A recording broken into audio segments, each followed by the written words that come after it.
Okay, we are now recording, and I am coming to the community at Legacy Willow Bend in Plano, Dallas, and Plano, Texas, and I'm excited today to welcome a guest speaker, very special guest speaker.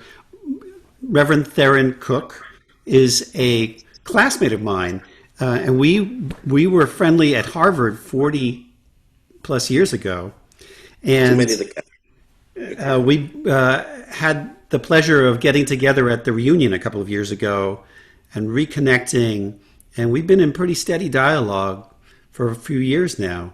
So I am excited to tune into you and what you're doing and some of your thoughts, Theron, to share with my community here outside of Dallas about what's going on in our country today and a big picture view. And just a couple of words besides our connection at Harvard, class of '82. Um, you went on to some work in investment banking, and then a lot of work in the public sector, including with the city government and the Congressional Black Caucus. And rather than go through your whole resume, but just a few years ago, less than 10 years ago, I think you turned to theology and went, as I did, after a career in the private sector, going, in your case, to Princeton Theological Seminary. correct. And so you come from that training now as a Right. minister, and you're working on a book. And I want to turn it over to you to address some of those things, if you'd like to, by way of introduction. Well, first, I just want to thank you, Michael, not only just for this opportunity to speak with you, but thank you for your friendship and your brotherhood, and just being who you are over these years. And just wanted to let you know that it's an honor and a privilege to call you brother and fellow clergy. I think there was an accident that God brought us together when He did. I have been, since graduating, an itinerant minister, not because I wanted to, but because that was the path that happened. I graduated in 2016 with a master's in divinity from Princeton Theological Seminary. And the reason why I went to seminary was to really not to become a minister at all, but was to cut through what I saw was religiosity, and where religion, the church, was an impediment for systemic change and change that I saw was necessary. And I had as you said, a pretty varied background. I'd worked in all four sectors, in the private sector, in the public sector, in the philanthropic sector, and also in the government sector. And what I saw very clearly then, and I see it now still, is that if we don't change certain ways of dealing with each other and dealing with society and actually dealing with our mentality, nothing really changes. The great French phrase, plus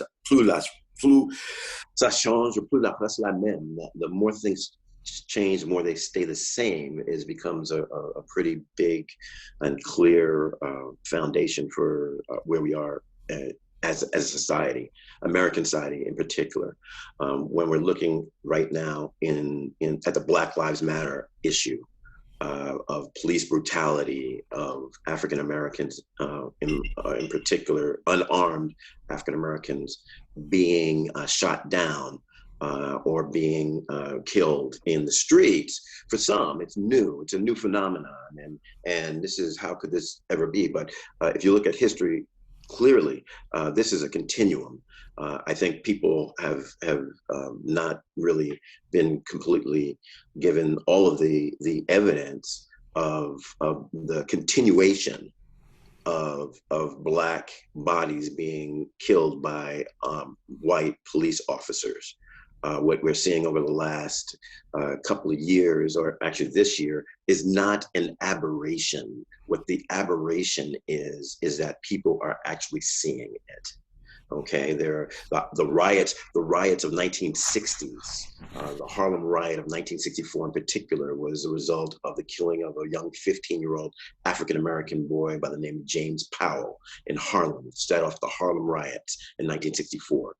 The Rodney King riots of 1982.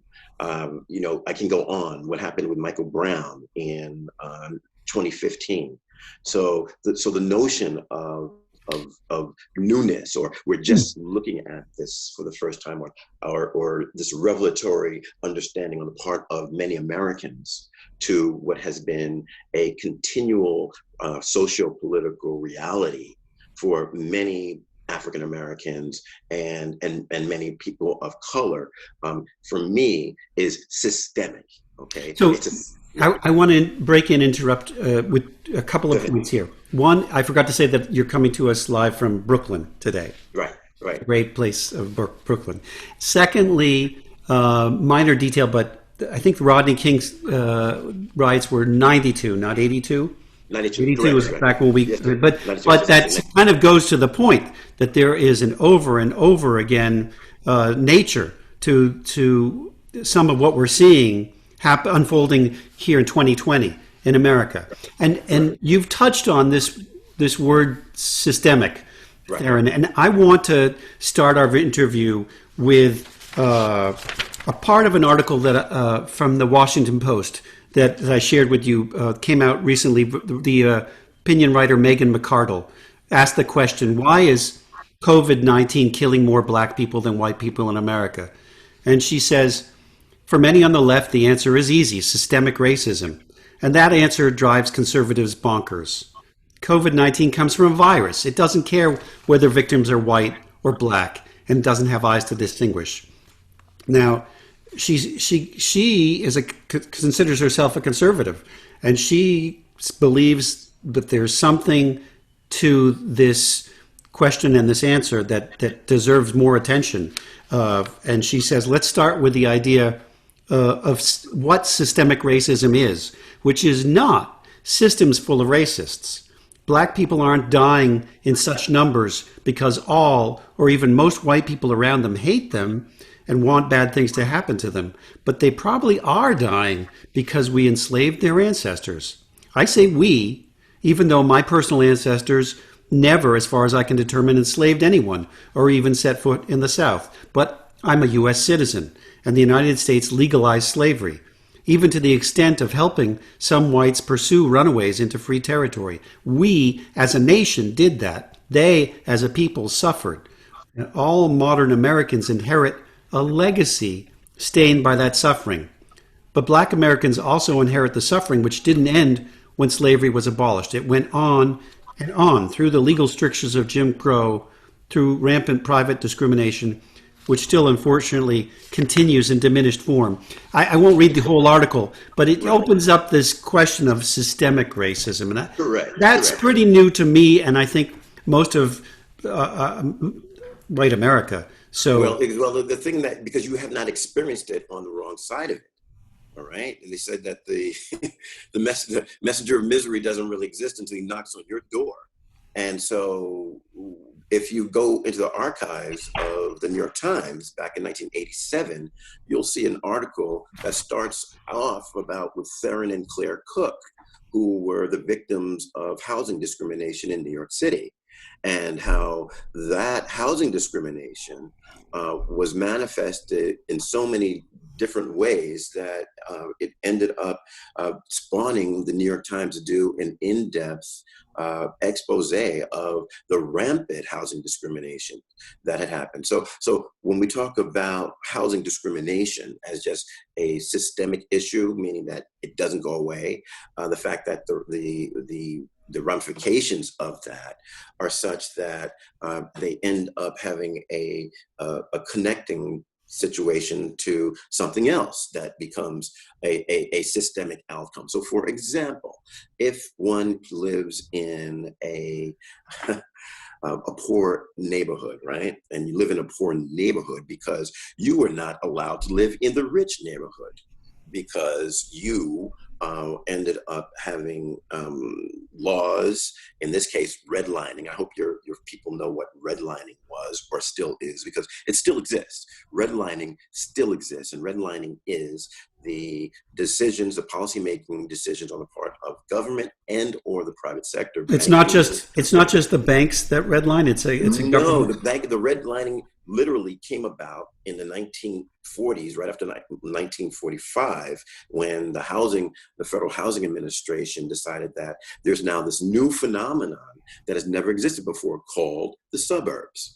And the suburbs were new. They started in Levittown in Long Island, and I believe 1947 was the first one.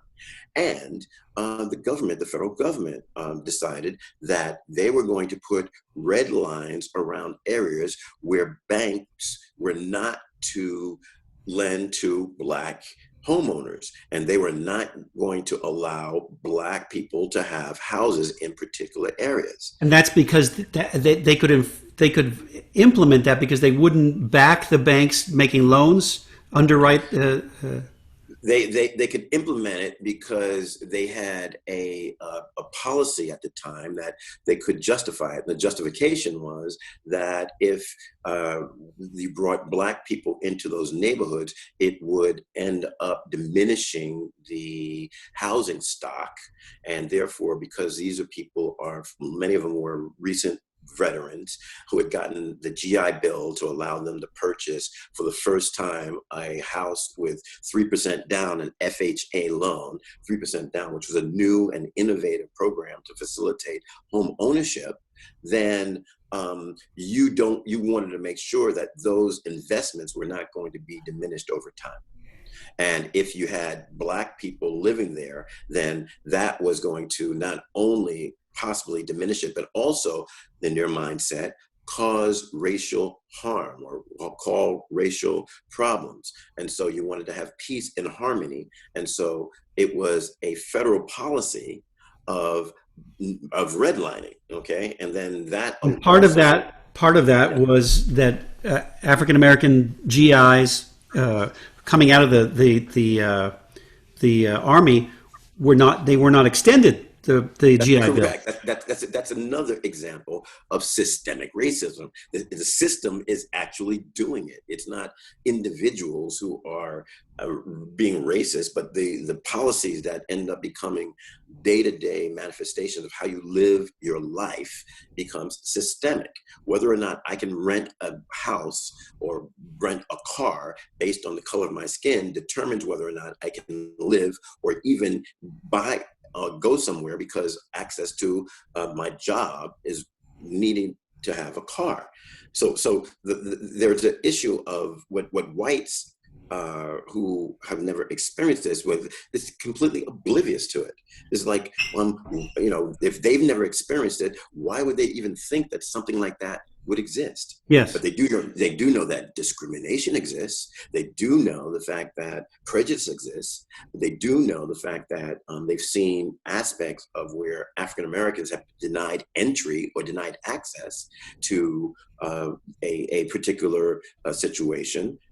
And so when you put that all together, it's become systemic because it doesn't go away with the individual. It stays as a part of the zeitgeist. It stays as a part of the societal norm. It stays and it perpetuates itself. So for example, I'll give you a perfect example. I'm a New Yorker. I was born in the Bronx, raised in Queens, okay? When I was a boy, as a Black boy in New York, I knew I could not get a yellow cab, okay?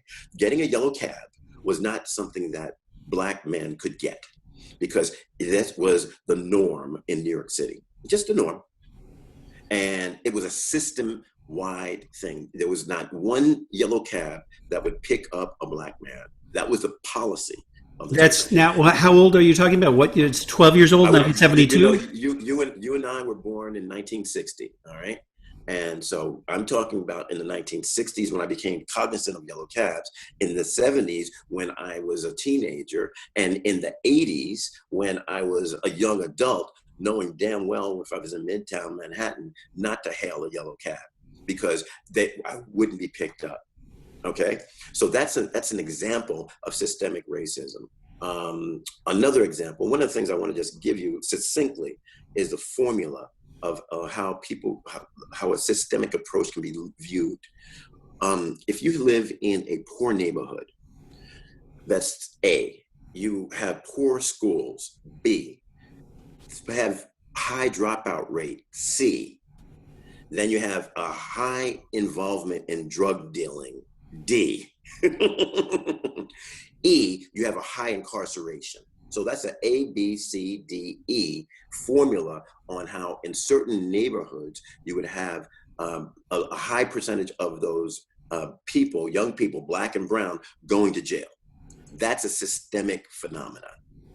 Okay, I does that did make it? Does that see, get that? I did see a fantastic documentary. I might have mentioned to you called 13th, Yes. about the 13th Amendment that was to abolish slavery, but starting in the I guess 1974, the prison industrial complex became a feeding ground where the system started to feed massive numbers of African American men and people of color into our American prisons, so that the size of our prison system has not doubled and not tripled. I think it's a multiple, huge multiple today, what it was 50 years ago.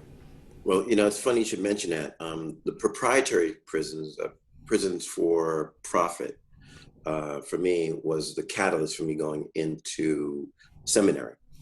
And the reason why was when you have a for-profit prison, Mm-hmm. you have a phenomenon that is pernicious and that's evil, and goes against the stated societal goals of reduced crime. And the reason why that's the case is that for-profit prisons, you have to have a component where you actually have a contract with the state, whether it's the state of Virginia, state of New York, state of Texas. And usually that contract says that unless you have an occupancy rate above 95%, then that contract becomes null and void. And so there's an incentive on the part of the state to make sure that you have as many prisoners as possible in order to be in compliance from your contractual relationships with your for-profit prison. There's an incentive built into the state contract to imprison people. That is Exactly. a mind-boggling Exactly. thing, and it actually extends beyond the prison that has the contract. Somehow that filters into the courts, which I used to work in until 2002. As you know so well, I mean, the courts need oil to run, and the oil are the prisoners coming through the system, and the more you have, the more you can have justification for the court clerks, the prosecutors, and the police officers, and the judges. So the judicial system feeds itself on a prison situation where, and this is what I wanted to tell your folk. We Americans make up I think 5% of the world's population. If you think about it, I mean, we have 365 million people. I think there's 8 billion people. I'm not a math person. I'm an economics person, but my math skills are kind of on the wane. But if we do the math, that means 5% of the world's population it now has over like 25% of the prison population globally. And we have over 2.1 million people in prison. The vast majority of them Black and brown. And the vast majority of them there for reasons that, Michael, if I told you the correlation between incarceration and literacy was about 85%, you'd be shocked. But it's really true. That the vast majority of people who are in, last time I did the statistics, who did have a literacy imprisonment correlation that is approaching almost 85%, where that those who are incarcerated, the profile of those incarcerated are either there for drugs, alcohol-related violence, things that have those things tangentially or directly involved, but it's also many of them have dropped out of school. Many of them cannot read. Many of them have such a low literacy rate that they couldn't function in regular society. And so if you circle back to my original little focus of saying poor schools, poor neighborhoods, poor schools, right? High in dropout rate, high involvement in the drug trade, and high incarceration at A plus B plus C plus D plus E, then you can see how that prison population came about in pretty clear terms. Now, if you go back even further by saying those poor those poor neighborhoods were not there by accident. Those ghettos were not there by accident. The redlining that we talked about were not there by accident. We start seeing, we start connecting certain dots here. So I want to interject here. I did read one. I've done some reading in the last couple of years to start to begin to educate myself. Congratulations. And the Isabel Wilkerson book, Yes. To the Warmth of Other Suns, Yes. describes the migrations, which were really refugee flights of African Americans from the South in the 1920s, 30s, 40s, 50s, to different parts of the United States, to the Northeast, one influx, and one to the Chicago and Midwest, and one out to Los Angeles and California. And I remember particularly following one family that she took us to Chicago, and how most of the city was just not available. It was not possible for a black family to rent in many parts of Chicago. There was one part that society permitted migrant black families to move into, and to buck that system was a very difficult and dangerous, life-risking. So the system has dictated where black neighborhoods are, I think, across the country in every different city. Exactly. And I think that's something that people are not aware of. First of all, thank you for talking about Isabel Wilkerson's book, The Warmth of Other Suns. I think that literally is the first book on my list of about 13 that I put together for you as a bibliography in order to share with your community. I think Isabel Wilkerson's book did a phenomenal job in terms of identifying the fact that, yes, the vast majority of those African Americans who fled the South, my own family included, fled because of withering racism and violence that were imparted upon them. For example, my own family, my last name is Cook. Moses Cook was my great grandfather, and he was a cook in the Civil War. That's why we get our name. And so, but he lived after the war, he lived and started his family in Aiken, South Carolina. When he was a young man in his 20s or 30s, he was accused of something by the Ku Klux Klan, and they were about to lynch him in the middle of the night. And he and the rest of the family moved across the river to Augusta, Georgia, where my grandfather, John, his son was born, along with Selma, and 13 other children were born in Augusta, Georgia. When John my grandfather was of age, the same thing happened to him. He was accused of either whistling at a white woman or looking askew at a white woman or something.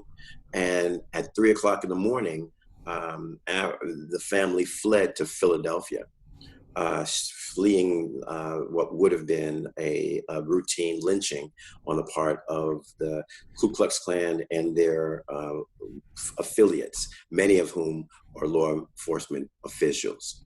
And so we fled to Philadelphia, and that. And I assume in Philadelphia, like Chicago, it was not that there were just a few neighborhoods that were closed to you, but there were many neighborhoods that were not eligible for your North Philadelphia. If you look at, if you do just a cursory analysis of any demographic outlay of any American city, you'll see the segregation, and it's the rare rare American city that have a integrated component.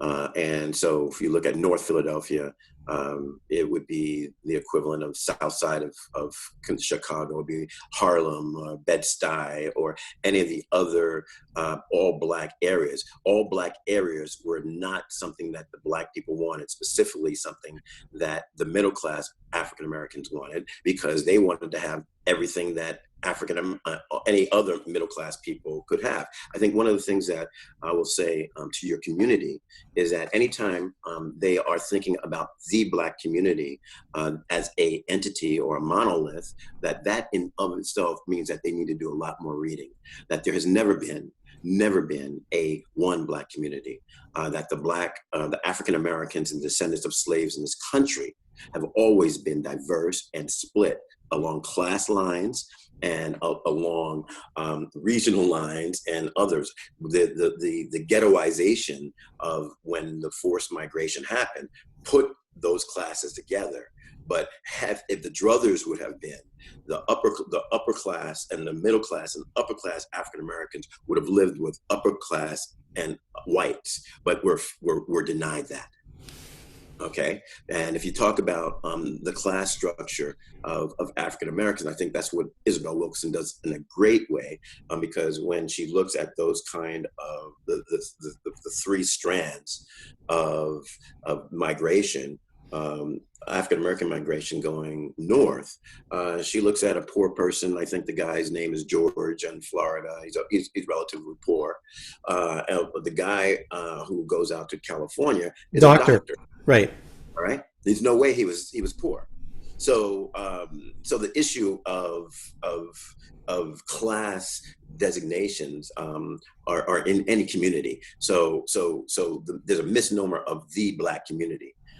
That being said, I wanted to just also commend you on the Wilkerson book, because it dovetails nicely with the work I did in Europe in terms of looking at 8 different countries in Western Europe, including Israel, where we looked at second and third generation migrant youth.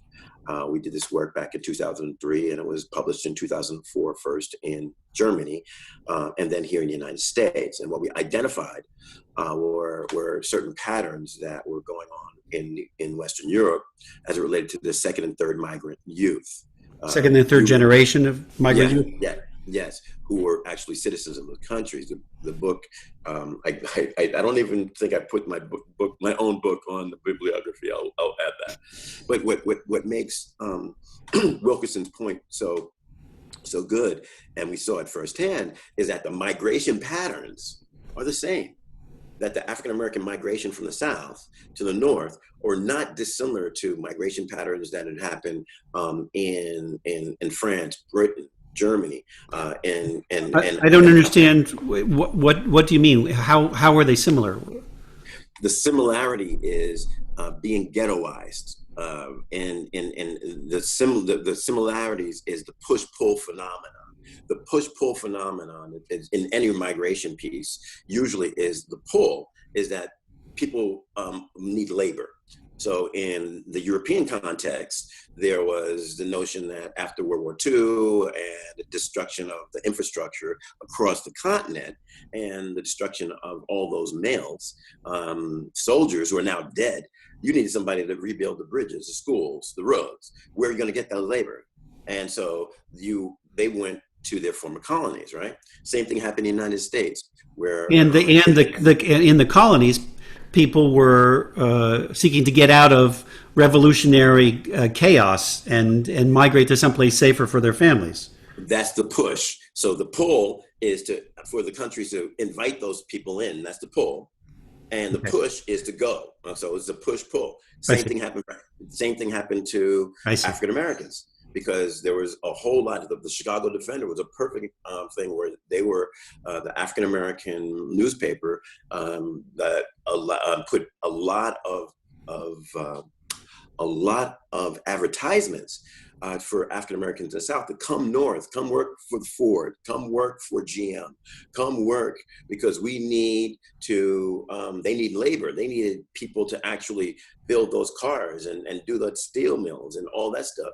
And because the labor was lacking. So that was a pull, right? And the push was the violence and the withering apartheid under Jim Crow, the violence, the terror, the domestic terror. That's the push. She also gave a very good understanding of how the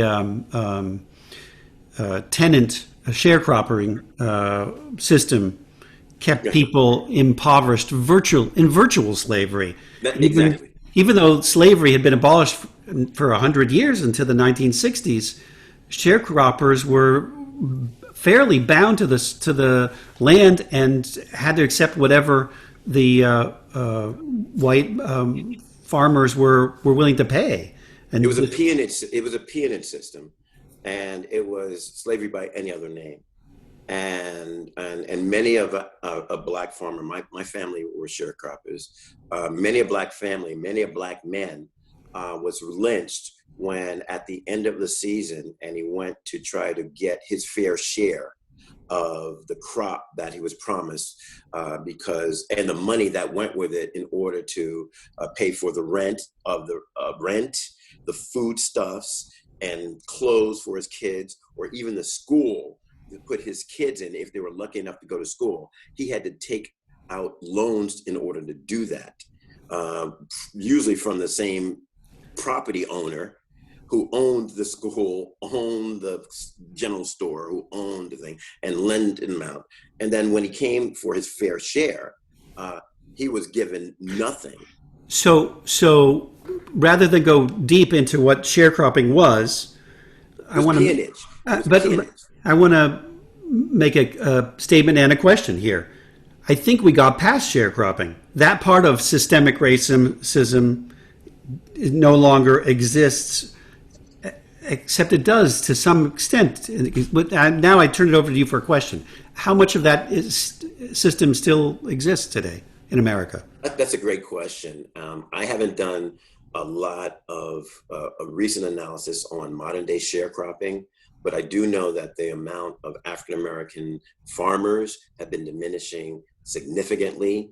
And there were suits in the 1980s. In fact, a fellow seminarian of mine, he's now a reverend on Long Island, Reverend Dr. Marcus Tillery, was leading the charge of the Black farmers, suing on how the Federal Agency for Agriculture, I'm blanking on what that agency was, yes, systemically gave loans to whites and denied those white farmers and denied loans to black farmers. Or if they did give loans to black farmers for the same thing that the white farmers needed, that they got it at a less amount with arduous payment things. I mean, the amount of discrimination within the federal system that discriminated against black farmers was such that they ended up losing a lot of their land for foreclosures.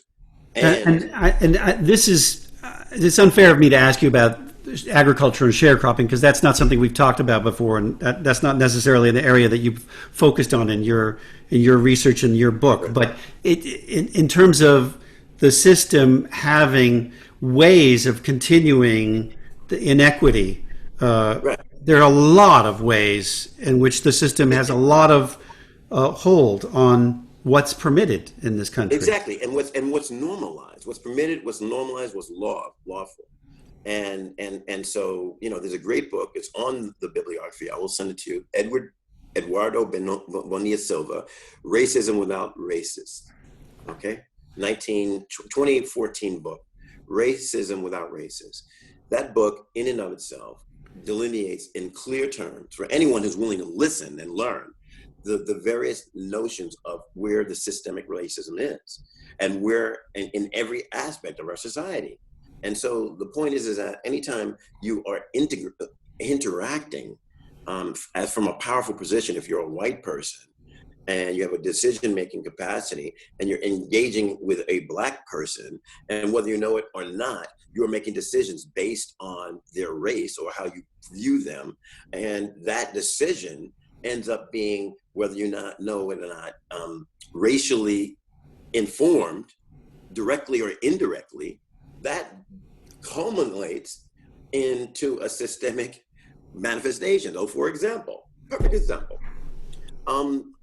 I am on the board, on the former board of a prep school, a junior boarding school. I think, Michael, we discussed this up in Lake Placid, New York. The school, North Country School, has been around for 100 years. And I'm an alumnus. I went to school there. I sent my kids there. It's affiliated with a camp, as well as it's now expanded to doing other programmatic work. It was a phenomenal, and still is a phenomenal place. However, when I was on the board, I was the only African American on the board of 20. Okay, I was the only one, and I was on the board for 6 years. Okay, and if you look at who had been on the board prior, the one or two African Americans at max for the duration of that institute's leadership body, okay, is, to me, reflective of how our society is, in terms of having the great intention of saying, oh yes, we need to diversify. Oh yes, we need more people of color. Oh yes, without that, we are diminished. However, in action, it's the same that has been for generations before. A token representative of a minority who has not been able to have access to the way that whites, primarily whites, have had over generations. That's systemic, okay? That because unless something is actually done, there's nothing. And my daughter went to school there, came back working on the staff, loved the place, but you know, she was not, she's not on the board. And other African Americans are not the board. So, but that's just one little aspect, one little tidy iota. So I guess the flip side of what we've been talking about is privilege. And, yes. And something. power, privilege, prestige, and profits, okay? Because when you put the profit motive in there, and you start looking at how you can bring all of those things, privilege, profits, power, and prestige, all into one, and then you start making decisions based on that, it becomes kind of easy to perpetuate a status quo that is all white, that is all one class, that is all thinking in the same way. And Yeah. I think a big part of what is on people's mind today, and what's part of the protests, is the question of white privilege. What is white privilege? People are asking, and that maybe we don't have that much time right now to go on today, I don't think, but we can continue this discussion, and I think that's another area that we could go in, or maybe that would be well, the thing I think, you know, is white privilege is like for a white person to ask what white privilege is, it would be, for me, the equivalent of a fish asking what water is. And the whole society is built on white privilege. And what does white privilege mean? It means that those people who are deemed white, and we can talk about this, that whiteness is a construct, not a social, political, and psychological construct, because the notion of who's white and who is not white is a fluid historical it's phenomenon. Changed over the last few hundred years. So you reminded me, or Yes. you acquainted me with the fact that until a certain point in history, Jews weren't considered white. Correct. And it's like, Correct. well, yeah, I sort of know that. I knew that, but I hadn't thought about it that way. It's Well, Karen Brodkin wrote the book in 1998, How the Jews Became White. That's on your bibliography, okay? And we're not the only ones, apparently, who became white. No, the Irish, when the Irish became white, is a classic one, because what it does, it really shows that how this whole socio-political and psychological construct called whiteness was applied. One of the things, Michael, I don't know how much time we have, but you know my love of history, and you know how I point to a watershed event in American history that to me is the Rubicon of where whiteness began in this country, called the Bacon's Rebellion in 1676, where this Nathaniel Bacon came to Virginia, Jamestown. He was the second son of a very wealthy English family, and wanted to have a plantation very akin to the ones that the other Virginia plantocracy had. I remember the Virginia colonials who came over in 1607, which is when Jamestown was founded, about 70 years before, had pretty much gotten very wealthy off of tobacco production. And the tobacco production at the time was very, very inefficient, so much so that you needed to have large plantations. And you need to have like 20 or 25,000 acre plantations because they didn't know anything about crop rotation. So you had to cut off more and more and clear more and more land in order to have more and more crop, more and more profits. Nathaniel Bacon says, I want one. And he goes up to Governor William Berkeley and says, I want a plantation. And William Berkeley says, in order for me to get you a plantation, we'd have to go west. And right now, we're not going to do that for two reasons. One, we just finished having a war with the Powhatan Confederacy, the Indians, and we barely survived that. And we have a peace treaty with them. And so this is really a matter of timing. Bacon came at the wrong moment. Sorry, exactly. The counter's closed at the moment. Exactly, and exactly, and in life, timing is everything. And so, and he said, and Berkeley also said no for a second reason. He said, no, if we went west, I'd have to have a militia escort you, and that's going to mean me raising taxes on my buddies. I'm not going to do that. And Bacon gets pissed off, and he decides that he's going to teach Berkeley a lesson. And what he did was this. Back then, there were two classes. There were the plantocracy, the people who owned the plantations, and the other were the people who worked the plantations. And the people who worked the plantations were indentured servants. And indentured servants, as you know so well, were people who came over and sold their labor for 7 years contractually. And at that point, were there actually no slaves in America? That's correct. And the reason there were no slaves was that on the books were laws that precluded Christians, and this was a Christian colony, from enslaving other Christians. And so, excellent point, Michael, because when those first Africans came in 1619 off the ship into Jamestown, and they came as captured bounty. That's exactly right. They came on a ship called the White Lion, and that ship was captured by English privateer that was Netherlands-based, but had captured a Portuguese slave ship bound for Brazil.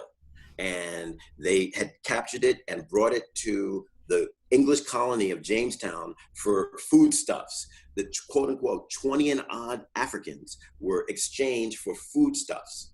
And so but the thing about those Africans, and this is significant, is that they all had Spanish surnames, which meant that they were baptized on ship, which meant that they were Christianized. And so when they set foot into Jamestown, there was a law on the books, I think even Parliament had it, where you could not enslave a fellow Christian. And so they immediately became indentured servants, very much akin to their European counterparts, and for our purposes, the red indentured servants. They were Native American indentured servants, because Native Americans who didn't flee to West and stayed in Jamestown, they too became indentured servants. So you had a class of red, black, and white indentured servants coming together, mixing together, living together, being one in terms of a class. And then and they must have been a majority of the people, the human beings in Virginia at that point. That's exactly the point, sir. Because the plantocracy then and the privileged 1% now are still minorities, And so in our own Constitution, we're talking about minority rights, and we speak about minority rights at least 7 or 8 times in our Constitution. We are not talking about African Americans or Latinos or red people. You're talking about the small landed gentry as a minority that needed to be protected against the ways and the wills of the majority. So yes, the indentured servant class was a majority of people. Nathaniel Bacon gets them together and they try to overthrow Jamestown successfully. So Bacon didn't just try to change public policy. He said, "To heck with this system. Let me overthrow it and create my own system in a part of this Commonwealth of Virginia." In Virginia, because Virginia was Jamestown at the time. There weren't many cities other than Jamestown. You had maybe suburbs around Jamestown, but that was it. It's like New York and Boston, when the colony first started, those epicenters of population and political power were the colonies, and then it spread out. But in Virginia, it was at that time, and maybe in another area, but for the most part, Roanoke, maybe. Exactly. But the point being is this: during Bacon's rebellion, which took 2 to 3 years to quell, Jamestown is burned. Berkeley escapes, evacuates, and it takes the combined militias of South Carolina, North Carolina, and an English frigate from London to put down the Bacon rebellion. Prior to that, Bacon dies of natural causes of dysentery. And then this is the point. After the rebellion is put down, right? The Virginia legislature, known as the Virginia Burgess, decides to change the laws as it relates to the ending of the indentures, the contracts of their laborers. So the white indentures start getting, at the end of their contract, land and guns. The red indentures get land, and the black indentures get nothing.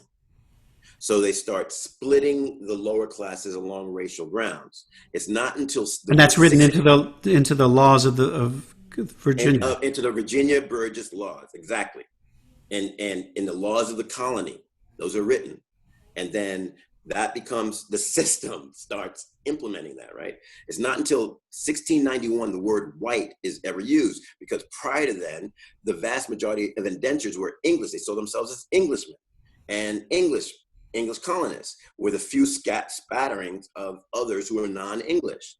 Okay, so the word white is the first time it's ever used is 1691 in these post-Bacon rebellion that's right, because laws. Bacon rebellion is now done. It's done, and it's not until 1705 where the infamous Black Codes are codified in Virginia, which puts into law the white supremacy in clear and stark terms. So, for example, the Black Codes, Virginia Black Codes of 1705, one establishes courts for slaves, because right now slavery is now a functioning phenomenon in the colony. In 1705.